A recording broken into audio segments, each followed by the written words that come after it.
बार फिर से स्वागत है। डेंटल और ओरल केयर प्रोडक्ट्स बनाने वाली कंपनी JHS सेवनगार्ड लैब्स का इशू बाजार में खुल गया है। 67 लाख शेयरों के इस इशू का प्राइस बैंड 49 से 58 रुपये प्रति शेयर निर्धारित किया गया है। इशू के जरिए कंपनी बाजार से 33 से 40 करोड़ रुपए तक जुटाने की योजना बना रही है और निवेशक इस इशू में 120 शेयरों के लॉट में अप्लाई कर सकते हैं। कट ऑफ प्राइस पर अप्लाई करने वाले रिटेल निवेशक अधिकतम 1680 शेयरों के लिए अप्लाई कर पाएंगे। ये इशू बंद होगा 4 अक्टूबर को। बाजार में खुले इस इशू और कंपनी की योजनाओं पर और ज़्यादा जानकारी देने के लिए हमारे साथ मौजूद है कंपनी के MD श्री निखिल नंदा। नंदा साहब, कार्यक्रम में आपका स्वागत है। Thank you. नंदा साहब, आपको आवाज़ पहुंच रही है हमारी? जी, पहुंच रही है। जी नंदा साहब, सबसे पहले आपसे जानना चाहेंगे, पूरा प्रोजेक्ट आपका लगभग 52 करोड़ रुपए का, उसमें से IPO से लगभग 38 से 39 करोड़ रुपए जुटाने की आपकी योजना है। बाकी के पैसे का इंतजाम कहाँ से होगा और पूरा इशू, ये पैसा जो आप IPO के द्वारा उठाएंगे उसे कहाँ कहाँ खर्च करेंगे? बाकी का पैसा हमारे को ऑलरेडी टर्म लोन के द्वारा हमारे current banker Centurion bank of Punjab ने दे दिया है और इस पूरे पैसे का जो इस्तेमाल है वो जो नई फैसिलिटीज़ हम हिमाचल प्रदेश कालाअंब में लगा रहे हैं उसके लिए होगा। इसमें प्लांट एंड मशीनरी की कॉस्ट लगभग 45 करोड़ रुपए रहेगी और बाकी बिल्डिंग में जाएगा। हमने ऑलरेडी वहाँ पर 20 बीघा लैंड ले लिया है जिस पे कंस्ट्रक्शन चालू है और दिसंबर 2006 तक हमारी प्रोडक्शन भी उस प्लांट से चालू हो जाएगी। ये बताएं नंदा साहब कि क्या ये पूरा प्रोडक्शन, ये पूरा जो आपका एक्सपांशन प्रोग्राम है, इसके बाद कैपेसिटी एक्सपांशन कितना होगा और किस क्षेत्र में ज़्यादा आपका जोर रहेगा आगे चलते हुए? हम शुरू हुए थे आज से 11 साल पहले as toothbrush company. Over the period हमने ग्रो करके इसको 100% डेंटल सॉल्यूशंस कंपनी बनाया है। आज की तारीख में हम डेंटल प्रोडक्ट्स में toothbrush, toothpaste, mouth rinses, denture effervescent tablet यानी कि FMCG से फार्मा तक सब डेंटल केयर प्रोडक्ट्स बनाते हैं और आगे आने वाले टाइम में हमारा जो जोर रहेगा वो इन सारे प्रोडक्ट्स पे रहेगा और हमारा लगभग 50% एक्सपोर्ट होता है। हम भारत के टॉप टूथब्रश एक्सपोर्टर भी हैं। नंदा साहब, ये समझाएं कि फिलहाल आपका जो मेजर सेल्स है वो टूथब्रश की सेल से आ रहा है, तो फ्यूचर में एक्सपांशन के बाद कितना % हिस्सा आपके रेवेन्यू में टूथब्रश का रहेगा और बाकी प्रोडक्ट्स का हिस्सा कितना होगा? लगभग 50% ब्रशेस का रहेगा और 50% बाकी प्रोडक्ट्स का रहेगा। और नंदा साहब, ये भी समझाएं कि ये बढ़ी हुई कैपेसिटी के बाद में जो आपका प्रोडक्शन बढ़ेगा उसको बेचने के लिए क्या कोई आपने नए मार्केटिंग अरेंजमेंट्स किए हैं या किस तरह आपने स्ट्रेटेजी बनाई है? क्योंकि आप जिस फील्ड में वहाँ अनऑर्गेनाइज सेक्टर से भी और ऑर्गेनाइज सेक्टर से भी काफ़ी कॉम्पिटिशन है, बड़े प्लेयर्स भी काफ़ी है, तो क्या स्ट्रेटेजी रहेगी कंपनी की इस कॉम्पिटिशन को हैंडल करने के लिए लिहाज से?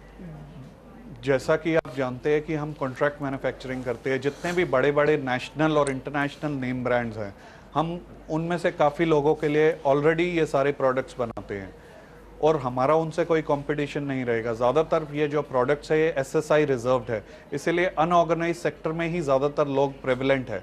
मगर चूंकि हमारी एक्सपोर्ट परफॉर्मेंस है उसके बेस पे हमारे को मिनिस्ट्री ऑफ कॉमर्स ने लाइसेंस ग्रांट किया है जिसमें हम SSI रिजर्व्ड आइटम्स में भी और SSI लिमिट से बहुत ज़्यादा इन्वेस्टमेंट कर सकते हैं, जिसके तहत हम ये इन्वेस्टमेंट इन प्रोडक्ट्स में कर रहे हैं और ऑलरेडी हमारे पास ऑर्डर्स इन हैंड फ्रॉम हमारी एक्सपोर्ट मार्केट एक बहुत बड़ी रिटेल चेन का ऑर्डर है और हिंदुस्तान में भी जैसे जैसे ऑर्गेनाइज रिटेल बढ़ रहा है, इनको अपने प्राइवेट लेबल ब्रांड यानी कि इन स्टोर ब्रांड की अहमियत समझ में आ रही है और इन लोगों के साथ भी हमारी बातचीत चल रही है। यहाँ तक कि हमने 2 बड़े मेजर रिटेल चेन स्टोर्स के साथ इंडिया के भी पिछले महीने साइन कर लिया है। तो नंदा साहब, ये भी समझाएं कि क्या आप अपनी खुद की ब्रांड क्रिएट करने के लिए कुछ स्पेसिफिक कोई कदम ऐसे उठाने जाने वाले हैं जहाँ पे आपकी भी एक टूथपेस्ट और दूसरे प्रोडक्ट्स में एक अच्छी सी कोई ब्रांड बने और ब्रांड रिकग्निशन हो?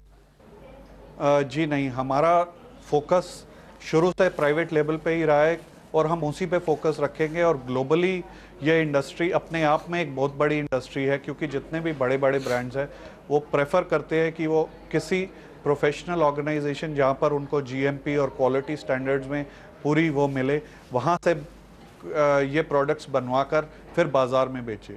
और इस के तहत अगर हम अपना ब्रांड लॉन्च करते हैं तो कॉन्फ्लिक्ट ऑफ इंटरेस्ट होता है और चूंकि ये अपने आप में एक मार्केट है प्राइवेट लेवल की, हम उसी मार्केट में कंसंट्रेट करके ग्रो करेंगे, जिसके कई एग्जाम्पल इंटरनेशनल मार्केट में कई कंपनियों के रूप में देखे जा सकते हैं।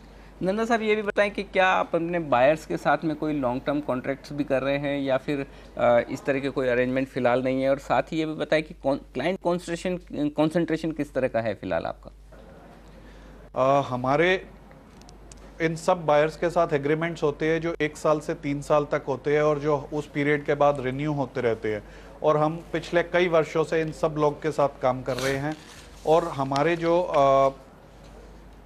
कंसंट्रेशन ऑफ कस्टमर्स है वो लगभग, जैसे मैंने आपको बताया, 50% एक्सपोर्ट मार्केट है, 50% डोमेस्टिक मार्केट है। उसी हिसाब से हमारे लगभग आधे कस्टमर एक्सपोर्ट मार्केट में हैं और आधे ही डोमेस्टिक मार्केट में। जी नंदा साहब, साथ में आपसे यहाँ जानना चाहेंगे कि इस इशू के बाद में आपकी जो हिस्सेदारी है वो 50% से कम आ जाएगी, लगभग 47-48% आपकी हिस्सेदारी रहेगी कंपनी में। क्या 51% से कम हिस्सेदारी आपको उतना ही कंफर्ट देती है कंपनी में जितना पहले है? जी, टोटल अगर आप देखें तो प्रोमोटर्स ग्रुप, जिसमें मैं और मेरे फैमिली मेंबर है, हमारे पास लगभग 50.5% की हिस्सेदारी रहेगी। पूरा आपकी फैमिली और प्रोमोटर्स ग्रुप को मिलाकर? जी। और आप कुछ आईपीओ में भी पैसा खुद का डालने के लिए कुछ प्लान कर रहे हैं आप?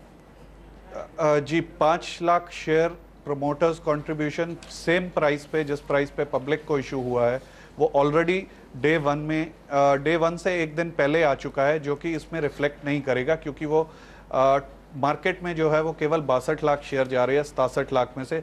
5 लाख शेयर की फिगर्स वो अलग के अलग एस्क्रो अकाउंट में ऑलरेडी जमा हो चुकी है।